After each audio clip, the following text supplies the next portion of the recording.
Welcome to studios news బులెటిన్ల ముందుగా headlines. ప్రజల కోసం పనిచేయడానికి ప్రభుత్వం కట్టుబడి ఉంది. ఢిల్లీ ముఖ్యమంత్రి రేఖా Gupta.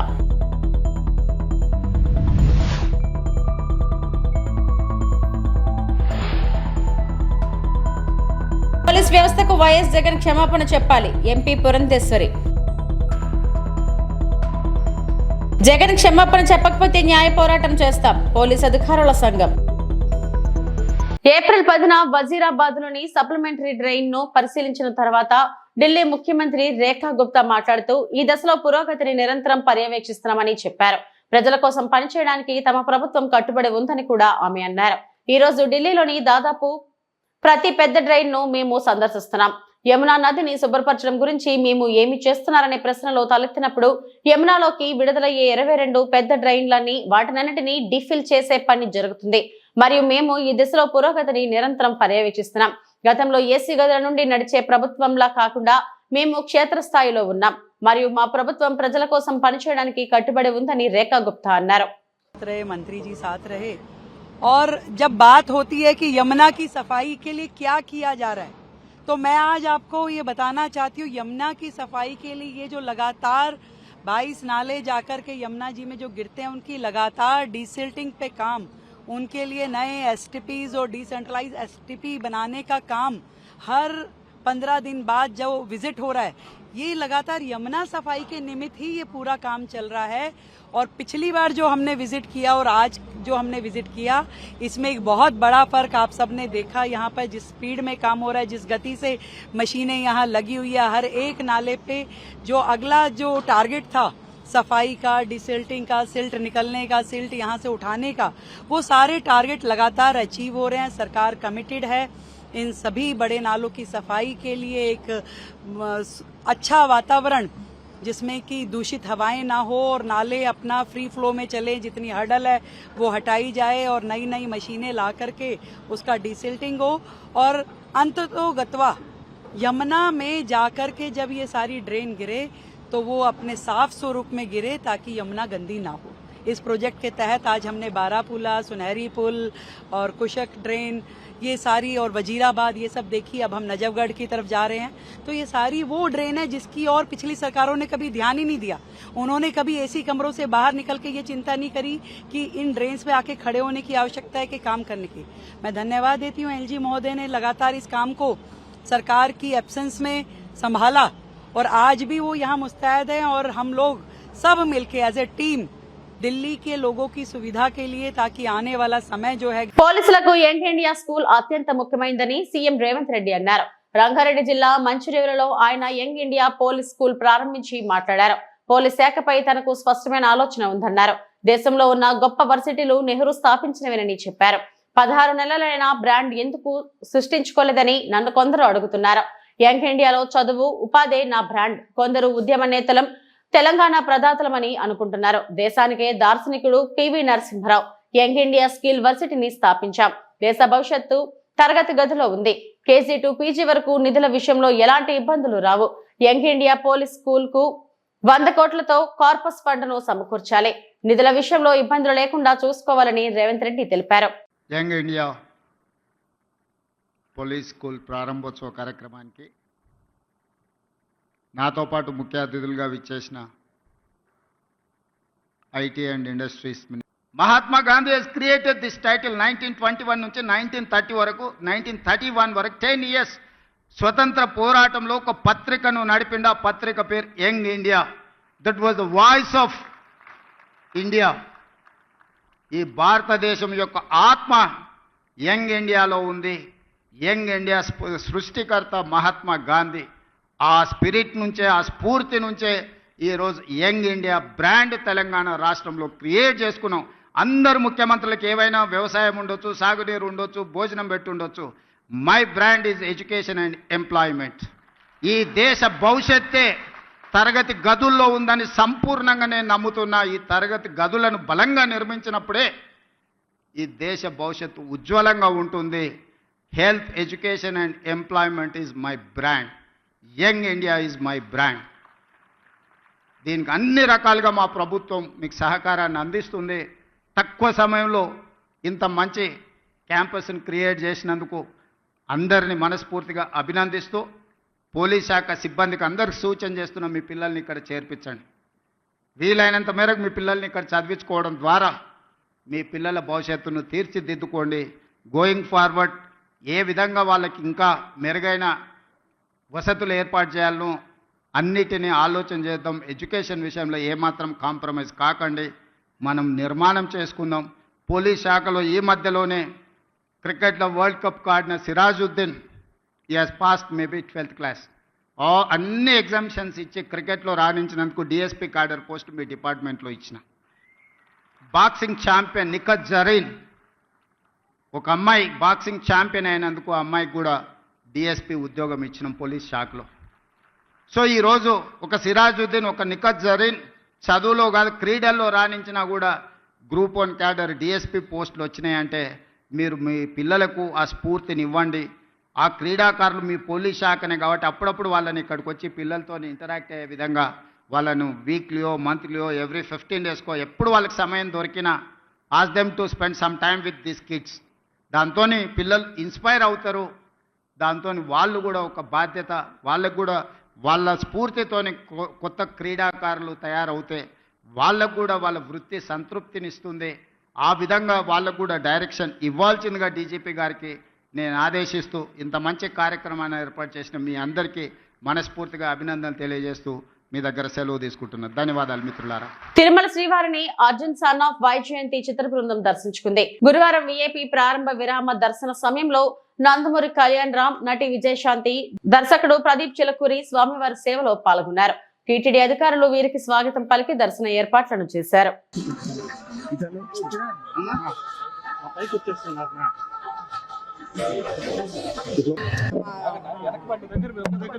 Arjun son of Vyjayanthi second song launch చేస్తాం. నిన్న రాత్రి కార్యక్రమం జరిగింది, అద్భుతంగా జరిగింది. సో ఇవాళ వెంకటస్వామి వారి దర్శనం తీసుకోవడానికి బాబు, నేను, డైరెక్టర్ గారు, ప్రొడ్యూసర్ గారు, రైటర్ గారు, ఎడిటర్ గారు అందరం వచ్చాం. ఇవాళ అద్భుతంగా జరిగింది దర్శనం. సో అందరూ 18వ తారీఖు ఏప్రిల్ 18 ఈ సినిమా చూసి అతి పెద్ద హిట్ చేయవలసిందిగా 2 రాష్ట్రాల ప్రజల్ని కోరుకుంటున్నాను. So thank you. ఏప్రిల్ 18 మా cinema Arjun son of Vyjayanthi release అవుతుంది. సో నేను చిన్న ఈవెంట్ చేసుకున్నాం ఇక్కడ. దానికంటే పెద్ద ఈవెంట్ స్వామివారి దర్శనం.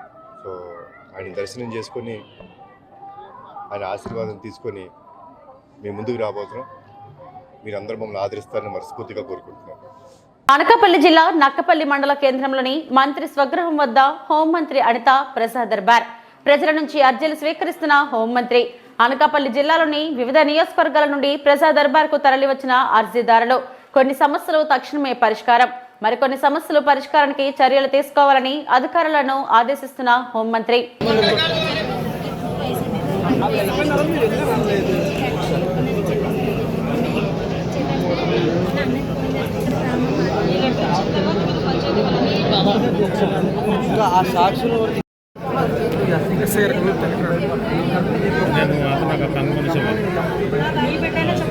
నాకు పాపం వచ్చింది.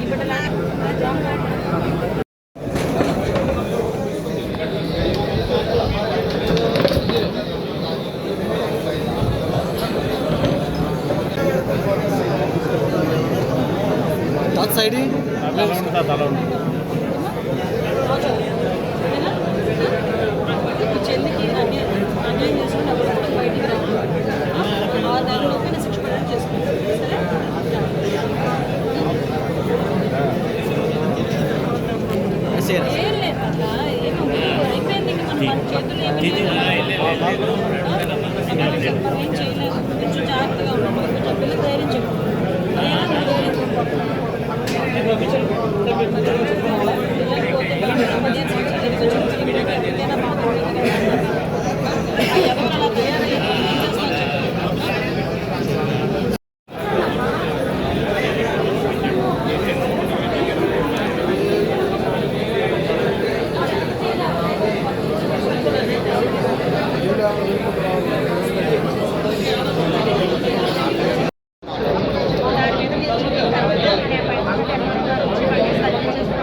ఆర్ఎస్కే ప్రారంభోత్సవం అనంతరం ఏర్పాటు చేసిన సభలో మాట్లాడుతున్న పీతాని ఆచంట నియోజకవర్గం పెనుగొండలో ఈ రోజు రైతు సేవా కేంద్రం, ధాన్యం కొనుగోలు కేంద్రం ప్రారంభించిన అనంతరం ఏర్పాటు చేసిన సభలో పీతాని మాట్లాడుతూ కూటమి ప్రభుత్వం రైతు పక్షపాతి అని తెలుపుతూ గత ప్రభుత్వం రైతులకు పెండింగ్ పెట్టిన 1600 కోట్లు చెల్లించామని, పవర్ టిల్లర్స్ ₹1,00,000 సబ్సిడీ కల్పించామని, రానున్న కాలంలో వ్యవసాయ యాంత్రీకరణ పరికరాలు రాయితీపై ఇస్తామని, త్వరలో టార్పాలిన్స్ కూడా రైతులకు ఇవ్వడానికి ప్రభుత్వం కార్యాచరణ రూపొందిస్తుందని తెలిపారు. సభలో ఒక రైతు అడిగిన ప్రశ్నకు ఆర్ఎస్కే కేంద్రాలు తీసిన శాతానికి, మిర్రర్లు తీసిన తేమ శాతానికి తేడాలు ఉండటంతో రైతులు నష్టపోతున్నారని తెలుపగా, ఆర్ఎస్కే కేంద్రాలు వాడిన తేమ శాతం మిషన్లని మిల్లర్లు వాడాలని సంబంధిత వ్యవసాయ అధికారులకు ఆదేశాలు ఇచ్చారు. అనంతరం లబ్ధిదారులకు పవర్ టిల్లర్స్, రోటావేటర్లు అందించారు.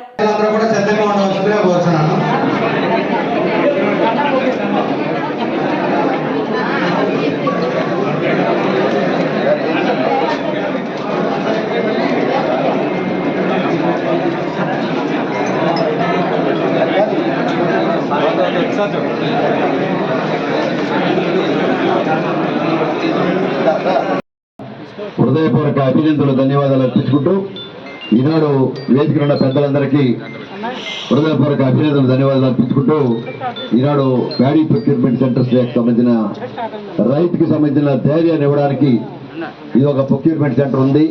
మీరు ధాన్యం తోలుకోండి అని చెప్పడంలో ఈనాడు ప్రభుత్వం యొక్క విధానంలో మీకు ప్రభుత్వం మీకు సిద్ధంగా ఉంది, మీరు ధాన్యం తెచ్చుకోండి, మేము కొనుగోలు చేస్తామని చెప్పే మాటని, దానికి సంబంధించిన పారదర్శకతని, దానికి సంబంధించిన కొనుగోలు విధానాన్ని, దానికి సంబంధించిన రైతు యొక్క ఇబ్బంది వరకు చాలా ఇబ్బందులు పడేవాడు. గోడు సంచి దొరకదు కాదు, ఏ మిల్లుకి వెళ్తుందో తెలిసింది కాదు, ఎక్కడికి వెళ్ళాలో తెలిసింది కాదు. లాటరీలో వచ్చింది మీకు రైతులకు సంబంధించిన రైస్ మిల్లు. గోడు సంచులు కావాలంటే తిరిగి తిరిగి వేదారిపోయి మనసు వ్యవసాయం పండించకూడదు, వ్యవసాయదారుడిగా కొనసాగకూడదనే ఆలోచనతో నిరాశిస్తున్న రోజుల నుంచి ఈనాడు ఒక రైతు ప్రభుత్వం వచ్చింది, రైతు పక్షాన ప్రభుత్వం వచ్చింది అనే మాట చెప్పడానికి వచ్చాం. ఈనాడు మనం అధికారికి వచ్చిన తర్వాత 1600 కోట్ల రూపాయల బాకీలు ఉంటే 4 నెలల నుంచి 5 నెలల్లో ఎలక్షన్ ముందు వస్తే ఆ బాకీలు కూడా ఈ ప్రభుత్వం, ఆయనకి డబ్బు లేక కాదు, డబ్బు అప్పు తీసుకున్నాడు, ఆ డబ్బుని ఇంకో ఖాతా జమ వేసాడు. ఆ రకంగా చేస్తే మళ్ళీ అప్పు తీసుకొచ్చే 1600 కోట్లు చెల్లించాం. ఎలక్షన్ అయిన 4 నెలలు పట్టింది మాకు కూడా వ్యవహారాన్ని చక్కబెట్టడానికి. ఈనాడు మరి ఖరీఫ్ చూసాం, అంటే సారవ చూసాం, ఇప్పుడు దాల్వా చూడబోతున్నాం. దాల్వాలో సంబంధించినంత వరకు అత్యంత పంటలు వస్తాయనే నమ్మకం రైతుల నుంచి ఆశ ఉంది. వ్యవసాయ అధికారులు కానీ, సివిల్ సప్లైస్ అధికారులు కానీ ఇవాళ రైతుకి ఇబ్బంది లేని, తెగుళ్ళు లేని వ్యవసాయం జరిగింది. పశ్చిమ గోదావరి జిల్లా తాడేపల్లిగూడెం ఏరియా ప్రభుత్వ ఆసుపత్రిని ఎమ్మెల్యే బొలిశెట్టి శ్రీనివాస్ గురువారం పరిశీలించారు. ఈ సందర్భంగా ఆయన మాట్లాడుతూ ప్రైవేట్ ఆసుపత్రికి ధీటుగా ప్రభుత్వ ఆసుపత్రి సేవలు అందించాలన్నదే లక్ష్యం. పోస్ట్ మార్టం షెడ్ ఏర్పాటు చేశాం. ఎక్స్రేకు సంబంధించి 2 క్యాసెట్లు తీసుకోవడం జరిగింది. ప్రభుత్వ ఆసుపత్రి జిల్లాలో ప్రథమ స్థానంలో నిలపడానికి కృషి చేస్తా. ఆసుపత్రిలో అవినీతి లేకుండా చూస్తాం. ఆసుపత్రిలో ఏ సమస్యలు ఉన్నా తన దృష్టికి తీసుకురండి. ఆసుపత్రికి వచ్చిన రోగులను గౌరవంగా చూడాలి. ఆసుపత్రిలో అన్ని సౌకర్యాల కల్పనకు కృషి చేస్తాం. అవసరమైతే దాతలను సమీకరిస్తాం. ప్రభుత్వ ఆసుపత్రిలో అందిస్తున్న మందుల నాణ్యతపై రోగుల నుంచి ఫీడ్బ్యాక్ తీసుకోవాలి. మందులలో నాణ్యత లేకపోతే తిరస్కరించడంతో పాటు కంపెనీని బ్లాక్ లిస్టులో పెట్టాలి. 80 రకాల పరీక్షలు 15 నిమిషాల్లో జరిగేలా పరికరాలు అందుబాటులోకి తీసుకొచ్చాం.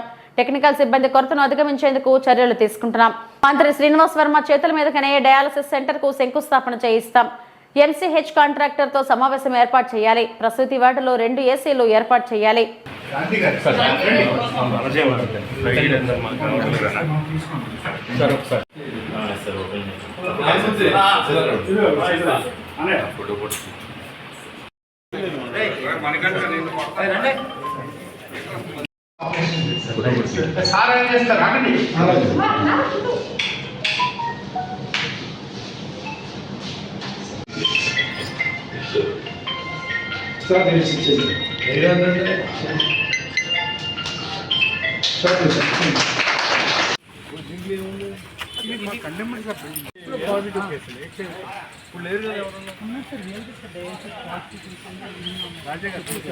ఉదయపూర్ నమస్కారం.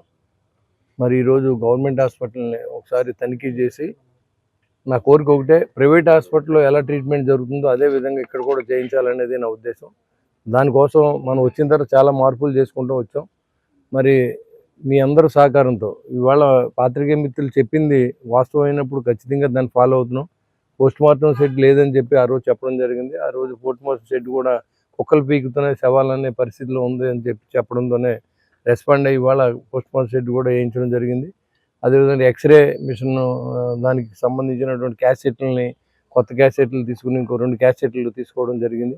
మరి ఆపరేషన్ టేబుల్, లైట్లు, అలాగే స్త్రీల ప్రసూతికి టేబుల్ ఇవన్నీ కూడా తీసుకోవడం జరిగింది. ఈ హాస్పిటల్ని ఒక జిల్లాలో మొదటి స్థాయిలో నిలబెట్టడానికి నా వంతు కృషి, అలాగే అధికారులతోనూ కూడా అందరినీ కలుపుకుని చేయాలనే ఆలోచనలో పనిచేస్తూ ఉన్నాం.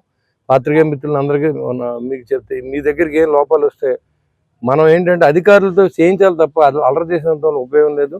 మీరు ఒకసారి నా నోటీసులో కూడా పెట్టండి. తప్పకుండా అది అవనప్పుడు ఖచ్చితంగా మనం ప్రెస్కి వెళ్ళి దాంట్లో ఉన్నటువంటి అవినీతిని బయటపెట్టి వాళ్ళని కూడా ఇక్కడ లేకుండా చేసి బాధ్యత నేను ఖచ్చితంగా తీసుకుంటాను కూడా మీకు చెప్తున్నాను, చేసాం కూడా. కాబట్టి ఇవాళ హాస్పిటల్ బాగా జరుగుతుందా లేదన్నది కూడా మీ దగ్గరికి ప్రజలు ఎవరైనా చెప్పినప్పుడు నాకు కూడా తెలియజేయవలసిందిగా మిమ్మల్ని కూడా నేను కోరుతా ఉన్నా. అలాగే నా ఫోన్ నెంబర్ కూడా డిస్ప్లే చేయమని చెప్పాను. ఎవరైనా పేషెంట్లు ఇబ్బంది పడకూడదు. ప్రైవేట్ హాస్పిటల్లో ఎలాంటి హాస్పిటాలిటీ ఉంటుందో అదేవిధంగా ఇక్కడ అందరూ కూడా ప్రైవేట్కి దీనికి డాక్టర్లు అందరూ ఒకటే. కానీ ఏంటంటే మనం వ్యత్యాసం ఏంటంటే నిర్లక్ష్యం పేషెంట్లు బట్టి ఉండేది. ఇది అదేం లేకుండా మరి ఇప్పుడు తాతారు కూడా చెప్పడం జరిగింది ఆయన కూడా. ఏమంటే మన గౌరవంగా పేషెంట్లు కూడా చూడాలి. డబ్బు లేని వాళ్ళు, కష్టాల్లో ఉన్న వాళ్ళు మన దగ్గరికి వస్తారు, వాళ్ళని ఆదుకోవాలి. ఇది మంచి ప్రభుత్వం అని మనం చెప్పుకుంటే కాదు, ప్రజల నుంచి రావాలనే ఆలోచనతో మేమంతా కూడా పనిచేస్తూ ఉన్నాం.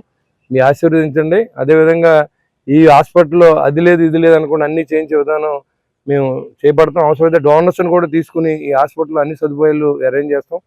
ఈ మెడిసిన్స్ కూడా మీకు ప్రాపర్గా మీరు ఫీడ్బ్యాక్ ఇవ్వాలి. గవర్నమెంట్ ఇచ్చి మెడిసిన్స్ మీకు ఎంతవరకు అవి పనిచేస్తున్నాయా లేదా, నాది క్వాలిటీ ఉన్నా ఇస్తున్నారా లేదనేది కూడా మీరు పేషెంట్స్ ఫీడ్బ్యాక్ తీసుకోండి. ఎందుకంటే అది లేనప్పుడు అవసరమైతే ఆ మందులు వాడతారో గవర్నమెంట్ హాస్పిటల్కి వెళ్ళిన తగ్గట్లేదు అంటున్నారు. ఆ ఇచ్చి ట్యాబ్లెట్లు మంచి ఇవ్వకపోతే అవి పనిచేయవు, ఆ బ్యాడ్ మీకు కూడా వస్తుంది. కాబట్టి అది కావాలంటే బాబు ఈ మెడిసిన్స్ పని చేయకపోతే అదే డోసు బయట కొనుక్కోమనంటే, లేకపోతే స్పాన్సర్ని అరేంజ్ చేద్దాం. ఇక్కడ ఎవరన్నా నిజంగా 10 మంది పేషెంట్ ఎవరన్నా వస్తే వాళ్ళకి మందులు కొని పెడదాం. అలా ఆ విధంగా మనం కానీ ముందు తీసుకెళ్తే మన ప్రజల పట్ల కూడా మన నమ్మకం ఉంటుంది. మీరంతా సర్జన్స్ ఉన్నారో, బాగా చదువుకుని ఉన్నారో, మీరు అందరూ ఉండి కూడా ఈ పేషెంట్ మందులు పని చేయకపోతే ఆ బ్యాడ్ అంతా మీకు వస్తుంది. కాబట్టి ఇచ్చే మెడిసిన్స్ అన్నీ కూడా మంచి కంపెనీల మెడిసిన్స్ ఇవ్వాలని చెప్పి నేను కోరుతా ఉన్నా. ఎందుకంటే ఏదో నామక మనం ఏదో వాళ్ళకి ఇచ్చాం, తగ్గితే తగ్గుద్దు లేదు, లేకపోతే ప్రాణం పోద్దనే దిశలో ఉండేది వరకు. అలాంటి పరిస్థితి. అదోని మున్సిపల్ సమావేశానికి వైసీపీ కౌన్సిలర్లు డుమ్మా. అదోని మున్సిపల్ చైర్పర్సన్ బోయ శాంతమ్మ మాట్లాడుతూ, మున్సిపల్ సమావేశానికి వైసీపీ కౌన్సిలర్లు అత్యవసర సమావేశానికి రాకపోవడంతో వాయిదా వేయడం జరిగిందని తెలిపారు. వైసీపీ కౌన్సిలర్లు హాజరు కాకపోవడానికి ప్రధాన కారణం నన్ను చైర్మన్ పదవి నుండి దింపడమే పనిగా పెట్టుకున్నారని, వారికి ప్రజా సమస్యలు పట్టవని, కేవలం కుర్చీలు మాత్రమే అవసరమని పలు కీలక వ్యాఖ్యలు చేసిన మున్సిపల్ చైర్పర్సన్ బోయే శాంత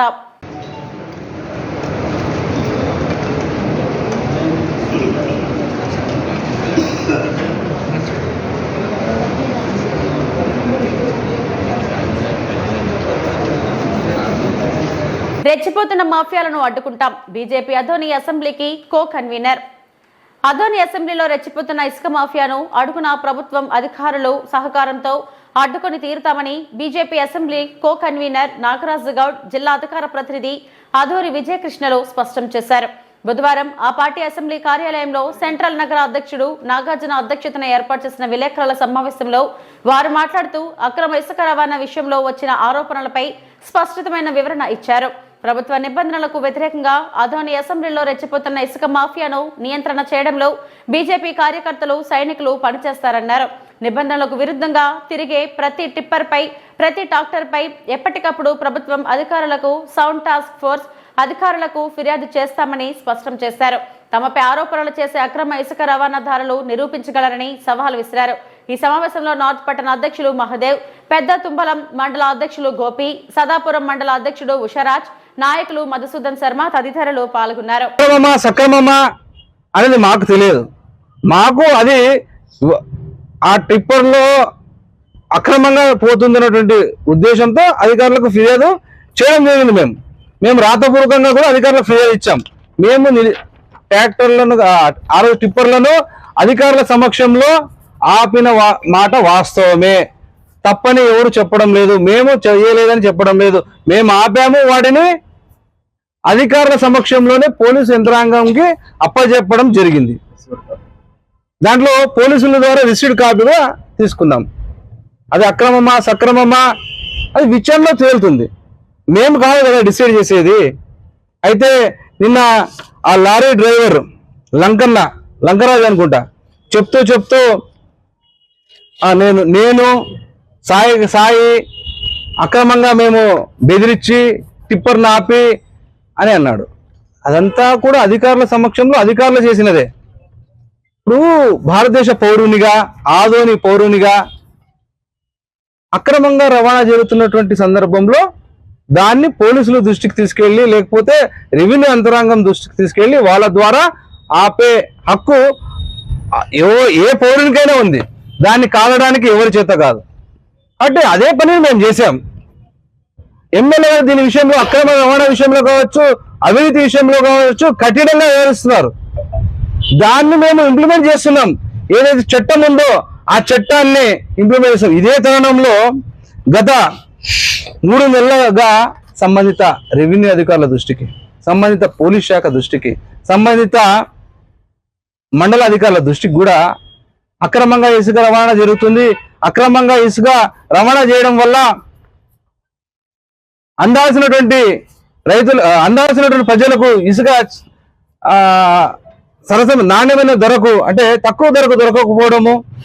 యాక్చువల్గా కూటమి ప్రభుత్వం వచ్చిన తర్వాత చంద్రబాబు నాయుడు గారి యొక్క ఈ నెల 27వ తేదీన జరిగే రజతోత్సవ సభకు గద్వాల నియోజకవర్గం నుంచి పెద్ద ఎత్తున బాసు హనుమంతు నాయుడు ఆధ్వర్యంలో బీఆర్ఎస్ రజతోత్సవ నిన్న బుధవారం రోజున సాయంత్రం 5 గంటల సమయంలో గద్వాల నియోజకవర్గంలో టీఆర్ఎస్ పార్టీ కార్యాలయంలో సన్నాహంగా సమావేశానికి ముఖ్య అతిథిగా హాజరైన మాజీ మంత్రివర్యులు సింగిరెడ్డి నిరంజన్ రెడ్డి కేసీఆర్ నాయకత్వంలో ఏప్రిల్ 27న వరంగల్ నందు జరగనున్న బీఆర్ఎస్ పార్టీ రజతోత్సవ సభను విజయవంతం చేయాలని మాజీ మంత్రి సింగిరెడ్డి నిరంజన్ రెడ్డి అన్నారు.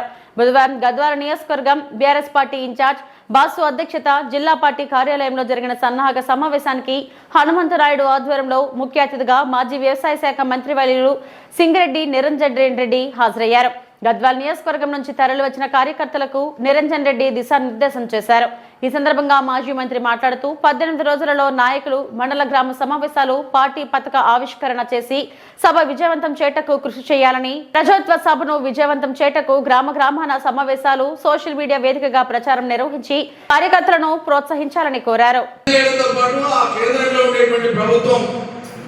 ఎవరెవరి బలంతో నడుస్తుందో, మిత్రపక్షాలుగా ఏ పార్టీలు ఉన్నాయో ఆ పార్టీలన్నింటితోకి కేసీఆర్ అంటే కేసీఆర్తో పాటు అందరం టీం అంతా, అలాంటి టీఆర్ఎస్ పార్టీ ప్రముఖులంతా మీరు మాట్లాడేటట్టుంటే బయటకు పోవాలి. ఆయా పార్టీలతో పోయి చాలా వ్యూహాత్మకంగా వాళ్ళకి చెప్పినా, అయ్యా మీ మద్దతుతో ఇప్పుడు కేంద్రంలో ప్రభుత్వం ఉంది, మీ 2 ఎంపీలో, ఈ పార్టీ 5 ఎంపీలో, ఆ పార్టీ 10 మంది ఎంపీలో, మా పార్టీకి 9 మంది ఎంపీలో, లేకపోతే 2 ఎంపీలో మద్దతు తీసుకొని కాంగ్రెస్ అధికారం చేస్తా ఉంది. మరి మాకైతే ఈ మాట ఇచ్చింది, కేంద్రంలో అధికారంలోకి వచ్చినాక మీ రాష్ట్రంలో చేస్తాము. మీకు ఒక్కొక్కరికి ఒక్కొక్క రాష్ట్రంలో మాట ఇచ్చింది. మరి మా మాట నెరవేర్చినప్పుడు రేపు మీ మాటలు నెరవేరుస్తారని గ్యారెంటీ ఏముంది? కాబట్టి మనం అందరం ఐక్యంగా ఉండి మా మాట నెరవేర్చడానికి మీరు సహకరించండి, మీ ఎప్పుడు మేము ఉంటామని ఉపాయంగా ఆనాడు అధికార పక్షంలో ఉండేటువంటి, పొత్తులో ఉండేటువంటి అనేక పార్టీలను ఒప్పించడంతో పాటు విపక్షంగా ఉండేటువంటి ఎన్డీఏ కూటమిని కూడా, బీజేపీ కావచ్చు, దాని కూడా పార్టీలు కావచ్చు, వాళ్ళేది కాంగ్రెస్ విఫలమైతే మేమే కదా అధికారంలోకి వచ్చేది. కాంగ్రెస్ మాట తప్పుతుంది చూడు, వాళ్ళు పక్కకు జరగమనండి, లేదా వాళ్ళు దిగిపోమనండి, లేదా వాళ్ళు దిగిపోతే ఎప్పుడు మేము ఇస్తాం తెలంగాణ, 100 రోజుల్లో ఇస్తాం తెలంగాణ అని బీజేపీ మాట్లాడుతుంది. అటువంటి రాజకీయ వాతావరణాన్ని మనం వ్యూహాత్మకంగా కల్పించినాం. కాబట్టి మోసానికి ఆది గురువు కాంగ్రెస్ అయినా వాళ్ళతో ఏ నాటికైనా ఇవాళ కక్కితే 4 రోజులు లేట్ కావచ్చు, కానీ అయ్యేది గ్యారెంటీ అవుతుందన్న ముందు చూపుతోనే మనం తెలంగాణ కోసం ఆ రకంగా అడుగులు వేసినాం. సరే 2004 చెప్పి 5, 6, 7, 8, 9, 10, 11, 12, 13-14 దాకా లాక్కపోయినారు. 1400 మంది బలిదానాలు అయితే తప్ప కాంగ్రెస్ దిగాలి. అది కూడా అన్ని పార్టీలు 36 పార్టీలు సంతకాలు పెట్టి ప్రధాన ప్రతిపక్ష పార్టీగా ఉన్న ఆనాడు బీజేపీ కూడా మేము బిల్లుకు అనుకూలమే, మేము పెట్టండి చేతనైతే. ఇవి ఇప్పటివరకు నా బులెటిన్ అప్డేట్స్. నమస్తే.